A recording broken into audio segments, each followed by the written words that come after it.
حضور صلی اللہ علیہ وسلم نے نا فجر کی نماز پڑھائی، فجر کی، اور حضور فجر کی نماز پڑھا کے فرمانے لگے بھئی کسی بندے نے روزہ رکھا ہوا ہے؟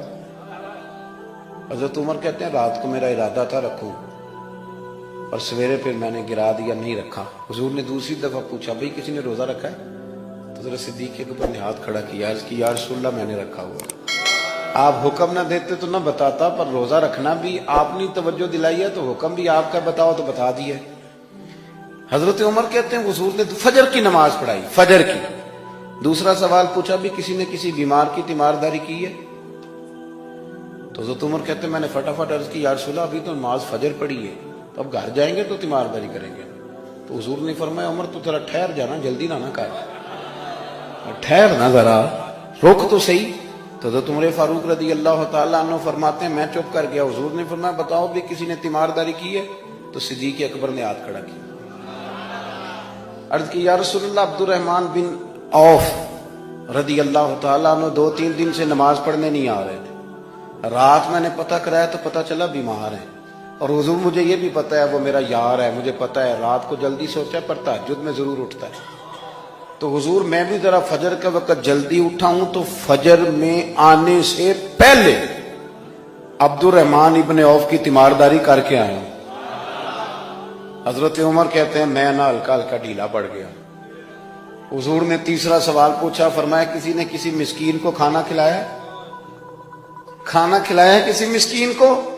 حضرت سیدنا عمر فاروق کہتے ہیں میں نے پھر عرض کی، میں نے کہا یا رسول اللہ ابھی تو فجر پڑی ہے، گھر جائیں گے کوئی چیز لیں گے تو کھانا کھلائیں گے۔ تو حضور پھر مسکرائے، فرمایا عمر تو ذرا ٹھہر نہیں جاتا، ذرا ٹھہر نہ، ذرا نظارہ تو کرنا، گویا یہ شان صدیق اکبر کا جلسہ ہو رہا، ذرا ٹھہرنا۔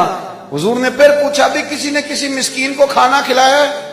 تو حضرت عمر کہتے ہیں لوگ سارے دائیں بائیں دیکھ رہے تھے اور میں چپ کے ابو بکر کو دیکھ رہا تھا، کہ مجھے پتا تھا کہ بولنا اسی نہیں ہے، اور دل میرا کر رہا تھا کہ کہہ دوں دیو جناب جواب، دل میرا کر رہا تھا۔ وہ سمجھ گئے تھے کہ سونا راضی کن کاموں میں ہو، بس یہ نقطہ انہوں نے پا لیا تھا۔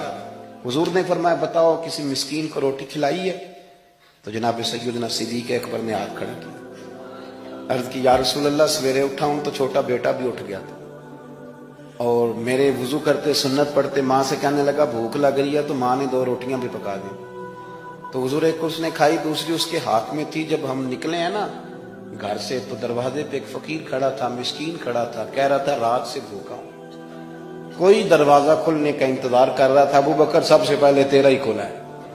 تو حضور میں نا اس مسکین کو ایک روٹی کھلا کے آیا ہوں۔ حضرت عمر فاروق کہتے ہیں میں نے گردن جھکا لی، اور میرے رسول کریم نے فرمایا اے اللہ میرے ابو بکر پہ رحم فرما، اللہ میرے ابو بکر۔ وہ سمجھ گئے تھے، مزاج شناست سمجھ آ گئی تھی کہ حضور کن باتوں میں، اور نہ اپنے اوپر وہ سارا کچھ طاری کر لیا تھا انہوں نے، طاری، ان کی ادائیں بالکل ڈھل گئی تھی نبی پاک کی ادائیں۔ 3 دن وہ غار ثور میں رہے تو ہمارے صوفیاء فرماتے ہیں کہ ان پر تجلیاں بھی پڑی محبوب کی معرفت کی۔ جب مدینے آئے نا نبی کریم کو لے کے، تو کچھ لوگوں نے حضور کی زیارت کی تھی، کچھ نے نہیں کی تھی، تو کچھ آتے تو نبی پاک کی دستبوسی کر کے بیٹھ جاتے، حضرت ابو بکر سے ہاتھ نہ ملاتے، اور کچھ صرف حضرت ابو بکر سے ہاتھ ملاتے اور حضور سے ہاتھ ہی نہ ملاتے۔ میری بات پہ توجہ ہے آپ حضرات کی؟ تو کچھ لوگوں کو نا شبہ ہونے لگا، وہ معاذ اللہ سمجھنے لگے کہ شاید یہی اللہ کے رسول ہے۔ حضرت صدیق اکبر یہ کیوں شبہ ہوا؟ تو ہمارے محدثین فرماتے ہیں کہ ابو بکر صدیق بولتے بھی اس طرح تھے جو میرے نبی پاک کا طریقہ، بیٹھتے بھی اس طرح تھے جو رسول پاک کا طریقہ۔ کہتے ہیں انہوں نے امامہ باندھا ہوا تھا تو جو امامے کا پیچ حضور کا ڈھیلا رہ گیا تھا ان کا بھی ڈھیلا رہ گیا تھا، اس طرح اپنے آپ کو مزاج میں ڈھالا تھا، تو من شدی من تو شدم، میں اس طرح ڈھالا تھا مزاج میں، اس طرح کہ کوئی فرق ہی نہیں نظر آتا تھا۔ وہ کہتے ہیں جب حضرت ابو بکر صدیق نے دیکھا نا کہ لوگوں کو تو شک ہو رہا ہے، کوئی میرے ساتھ ہاتھ ملا کے بیٹھ جاتے، تو حضرت صدیق اکبر نے کہا کوئی ایسا کام کرنا چاہیے کہ پتہ چلے آقا کون ہے غلام کون ہے۔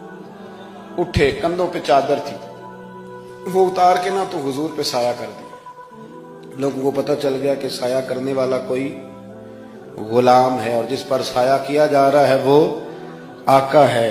کیا خوبصورت نقطہ لکھا ہے مفسرین نے، شارحین فرماتے ہیں تھوڑی دیر کے لیے، تھوڑی دیر کے لیے، تھوڑی دیر کے لیے حضرت ابوبکر صدیق نے حضور کے سر انور پر اپنی چادر کا سایہ کیا تھا۔ اللہ کے رسول نے احسان کا بدلہ یہ دیا، نیکی کا بدلہ یہ دیا کہ قیامت تک ان کی قبر پر اپنے گنبد کا سایہ فرما دیا، قیامت تک گنبد کا سایہ کر دیا۔